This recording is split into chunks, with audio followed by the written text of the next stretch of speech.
କରିବେ ଏ କଥା ଭାବନା କଲେ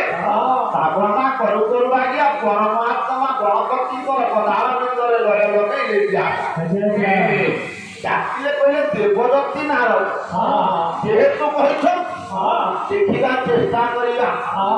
ଗଣପତି ବାବାଙ୍କର ପଦାର ଭିତରେ ଲୟ ଲଗାଇଲେ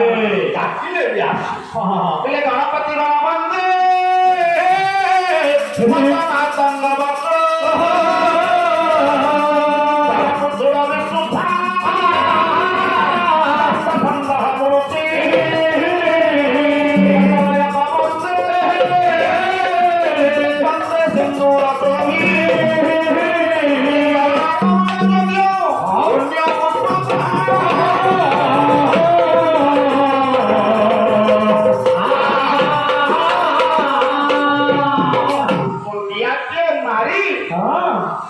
पार्वती नंदन गणपति बाबा को सुमरणा कले आज्ञा किए से व्यास आज्ञा किए तो बदनम ब्रह्मा विवाहुल परहरि आभारोचन शंभु भगवान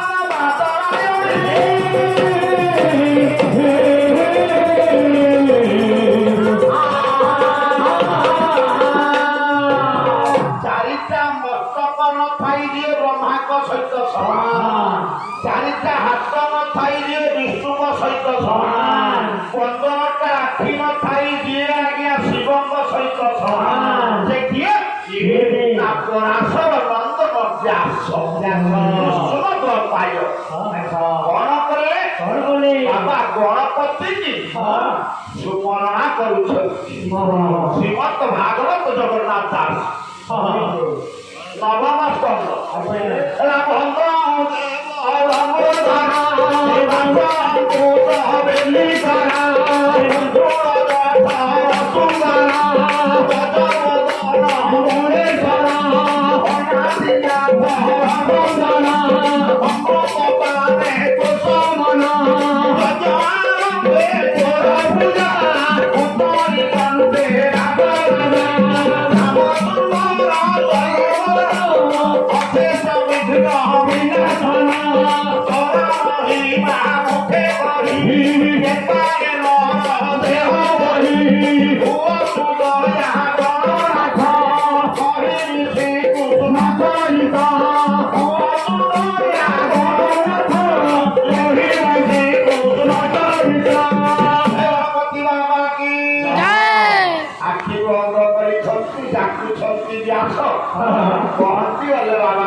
श्रीमद भागवत रचना करी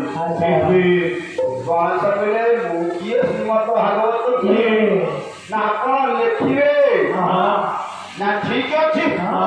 गणपति हृदय गर्भजात हल मुझे 33 कोटी देवता आगे पूजा पाया मुझे लिखी गोटे मर्तर व्यासंकर कथा ठीक अच्छी हे व्यास मुनि बंदन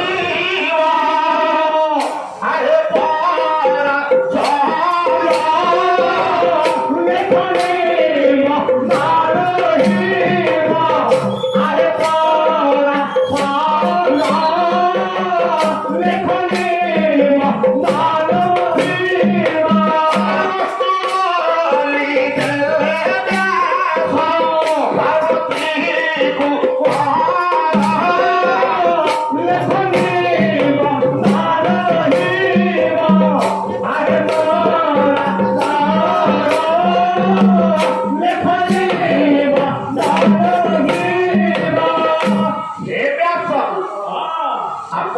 ଡାକିବେ ମୁଁ ରଚନା କରିବି ଲେଖନି ମୋର ବ୍ୟାସ ବୋଇଲେ ପ୍ରତିଭାରେ ଶୁଣ ଶ୍ଲୋକର ଅର୍ଥ କରିବଲେ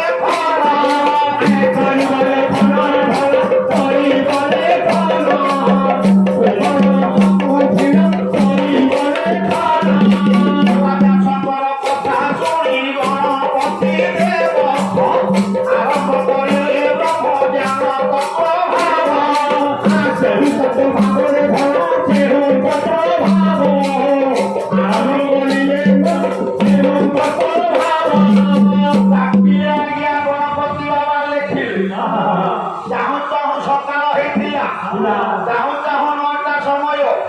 ଚାହୁଁ ଚାହୁଁ 12ଟା ସମୟ ହେଲା ଆମେ ପୃଥିବୀରେ ବାପା ଯିଏ ଜନ୍ମଗ୍ରହଣ କରିଛେ ଆଜ୍ଞା ଯଦି ପୁରୀ ଥିବ ଡୋଲି ସରାବତ ମରୁଳି ଯଦି ପୁରୀ ନାହିଁ ଡୋଲି ତାହେଲେ ବ୍ୟାସଦେବ ଆଜ୍ଞା ଭଗବାନ ବ୍ରହ୍ମା ବିଷ୍ଣୁଙ୍କ ସହିତ ସମାନ ହେଲେ ମଧ୍ୟ ଆଜ୍ଞା ପେଟ ଅଛି ନା ରାଜାବତ ନପୁରେ ଉଦର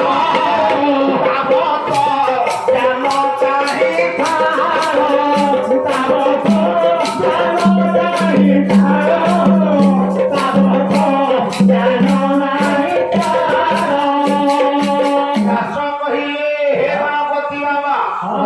ଆପଣ ଅମୃତ ପାନ କରିବା ବାଲା ଆପଣଙ୍କର ଭୋଜନ ଦରକାର ନାହିଁ କିନ୍ତୁ ମୋ ଝିଅ ତ ଉପାସ ରହିବେ ମୋ ଝିଅ ଉପାସ ରହିଲେ ମୁଁ ଉପାସ ରହିବି ଏ କଥା ବିଚାର କରିବି ଆସ ଏଭଳି ଗୋଟାଏ ଶ୍ଲୋକ ବାକିଲେ ଗଣପତି ବାବା ଲେଖନି କାମୁଡ଼ିକି ବସିଲେ ବ୍ୟାସ ଗଲେ ଆଜ୍ଞା ମନ୍ଦିର ଝିଅଙ୍କ ପାଇଁ ପ୍ରସାଦ ପ୍ରସାଦ ମନ ହେଇଗଲେ ପ୍ରସାଦ ପାଇଲେ ଆସିଲା ବେଳକୁ କାମୁଡ଼ା ହେଇଛି ତ ଗଣପତି ବାବାଙ୍କର କହିଲେ ବାବା ଗଣପତି ଅସୁବିଧାଟା କଣ ନା ମୁଁ ତ ବୁଝିପାରୁନି ନା ମାନେ ଲେଖିବ ନା ଆପଣ ତ କହିଥିଲେ ଆପଣଙ୍କର ଲେଖନି ଆଉ ମୋର ଦୋଷ ରହିଲାକୁ ନା ଠିକ ଅଛି ଆପଣ ଏବେ ରଚନା କରନ୍ତୁ ହାତ ଯୋଡ଼ିଦେବେ ଗଣପତି ବାବା ଶ୍ରୀମତ ଭାଗବତ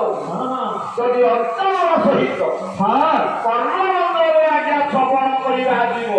ଏ କଥା ଆମ ପରମାତ୍ମାଙ୍କ ପଦାର ବିନ୍ଦରେ ଜଣେ ରଖି ଯଦି ଶ୍ରବଣ କରେ ତାହେଲେ ତାଙ୍କର କଥା ପାଇବ ନାହିଁ ଗଣପତି ବାବା ଆଜ୍ଞା ଆତ୍ମଗର୍ବ କରିବାରୁ ଶ୍ରୀମତ ଭାଗବତକୁ ବୁଝିପାରିନଥିଲେ ତାହେଲେ ଛାଡ଼ ମଣିଷ ଆମେ କଣ ଶ୍ରୀମତ ଭାଗବତକୁ ବୁଝିବା ଚିନ୍ତା କରନ୍ତୁ ଶ୍ରୀମତ ଭାଗବତ ଆଜ୍ଞା ଗଣପତି ବାବା ଲେଖିଲେ ମଧ୍ୟ ପ୍ରତ୍ୟେକ ଅଧ୍ୟାୟରେ ଲେଖା ହେଇଛି ଶ୍ରୀ ଗଣେଶାୟ ନମଃ ଗଣେଶଙ୍କର ପୁତ୍ର ବୋଲି ଆଜ୍ଞା ଲେଖା ହେଇଛି ଯାହାକୁ ଗଣପତି ବୁଝିପାରିଲେ ଆମେ ଶ୍ରୀମତ ଭାଗବତ ବୁଝିବା ତଥାପି ଆଜ୍ଞା ଶ୍ରବଣ କଲେ ମୁକ୍ତି ପଠନ କଲେ ମୁକ୍ତି ଦେଖିଲେ ଗଣପତି ବାବା ବ୍ୟାସଙ୍କ ଆଗରେ ଉପସ୍ଥିତ ହୋଇଦେଲେ ବିଦାୟ ନେଇ ଚାଲିଗଲେ ବିଚାର କଲେ ବ୍ୟାସ ମୁନି ଇଏ ଗ୍ରନ୍ଥ ରଚନା ହେଲା ପୃଥିବୀରେ